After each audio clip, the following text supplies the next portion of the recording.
हर पतझड़ के बाद बसंत अवश्य आता है। ये कोई आश्वासन नहीं, ये तो प्रकृति का अटल सत्य है। जैसे रात्रि के बाद प्रभात आता है, जैसे दुख के बाद सुख आता है, वैसे ही हर क्षण के पीछे कोई अर्थ छिपा है, कोई शिक्षा, कोई संकेत छिपा है। लेकिन प्रश्न यह उठता है कि जब जीवन में सब कुछ छिन जाए, जब हमें खाली कर दिया जाए, तब हम क्या करें? क्या हम उस वृक्ष की तरह व्यथित हो जाएं जो अपने सारे पत्ते खो बैठा है, या उस नदी की तरह बन जाएं जो प्रतिपल अपना जल लुटा रही है और फिर भी शोक नहीं करती? भगवान श्री कृष्ण का संदेश, जो गया वो जाने के लिए ही था, और जो आ रहा है वो ईश्वर की योजना है। भगवान श्री कृष्ण और द्रौपदी, जब सब छिन गया तब भी विश्वास बचा रहा। महाभारत का एक अत्यंत भावुक क्षण। द्रौपदी राज्यसभा में अपमानित हो रही थी, उसका सब कुछ छिन रहा था, वस्त्र, सम्मान, आत्मविश्वास और सारे सम्मान। धर्मराज में भीम क्रोधित, अर्जुन असमंजस में और कौरव ठहाके मार रहे थे। लेकिन द्रौपदी जानती थी, जब तक अपने बल पर भरोसा था तब तक पराजय निश्चित थी। जब हाथ उठाए और भगवान श्री कृष्ण को पुकारा, तब वस्त्र नहीं विश्वास आया। भगवान श्री कृष्ण ने संदेश दिया, जब जीवन से सब कुछ जाता दिखे, तब समझो कि अब मेरा आगमन होने वाला। वह पतझड़ था, लेकिन उसी क्षण बसंत ने द्वार खटखटाया। द्रौपदी ने जो खोया, उसके बदले भगवान श्री कृष्ण का उसे सानिध्य, समर्पण और अंततः न्याय मिला। भगवान श्री कृष्ण और अर्जुन, जब मोह का पतझड़ आया, तब ज्ञान का बसंत खिला। कुरुक्षेत्र का युद्ध आरंभ होने को था। अर्जुन गांडीव नीचे रख देता है। वो कहता है, मैं अपनों को नहीं मार सकता। हे केशव, ये तो मेरे गुरु हैं, भाई हैं, पितामह हैं। ये था अर्जुन का पतझड़, भ्रम, मोह और द्वंद्व। लेकिन भगवान श्री कृष्ण मुस्कुराए। उन्होंने कहा, जो तू समझ रहा है वह तेरा है, वह वस्तुतः तेरा कभी था ही नहीं। इस शरीर की मृत्यु से आत्मा नहीं मरती और संबंध सत्य नहीं होते। सत्य केवल कर्तव्य है।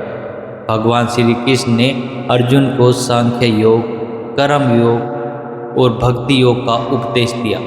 वो ज्ञान अर्जुन के जीवन का बसंत बन गया, जिसने अर्जुन को योद्धा नहीं परम ज्ञानी बना दिया। जैसे पेड़ अपने पत्ते खोने के बाद और भी हरा हो जाता है, वैसे ही अर्जुन ने अपने भ्रमों को खोकर आत्मज्ञान प्राप्त किया। सुदामा और भगवान श्री कृष्ण, जब गरीबी का पतझड़ खत्म हुआ, सुदामा के पास कुछ भी नहीं था, न धन, न भोजन और न वस्त्र, लेकिन उसके पास एक चीज थी, मित्र पर अटूट विश्वास।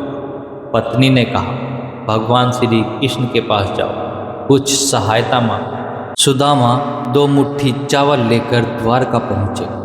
भगवान श्री कृष्ण ने उन्हें राज सिंहासन पर बिठाया, चरण धोए और बिना सुदामा के बोले ही उसकी सारी दरिद्रता हर ली। क्यों? क्योंकि जब हम भीतर से खाली हो जाते हैं, तब ही ईश्वर हमें भरते हैं। पतझड़ था वो, वर्षों की गरीबी, लेकिन बसंत आया क्योंकि विश्वास बना रहा। जीवन में अर्जन और विसर्जन का संतुलन। भगवान श्री कृष्ण गीता में कहते हैं, त्याग और भोग दोनों का संतुलन ही श्रेष्ठ जीवन। जो केवल संग्रह करता है वह बोझ उठाता है, जो केवल छोड़ता है वह रिक्त हो जाता है, लेकिन जो अर्जन करता है और समय आने पर विसर्जन की, वही योगी। एक नदी का जल यदि बहना बंद कर दे तो वो सरोवर बन जाए और फिर सड़ने लगे। इसलिए देना, प्रवाहित करना, ये जीवन का नियम।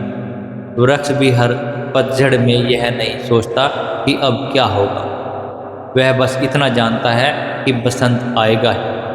प्रिय दर्शक, आपके जीवन में भी अगर कोई पतझड़ आया, नौकरी छूटी हो, रिश्ते टूटे, अपनों ने छोड़ा हो, स्वास्थ्य गिरा, सपना अधूरा रह गया, तो घबराइएगा नहीं। उस खालीपन में बसंत आने की संभावनाएं जन्म ले रही हैं। उस क्षण के लिए हिस्से में ईश्वर नया लिखने को तैयार है।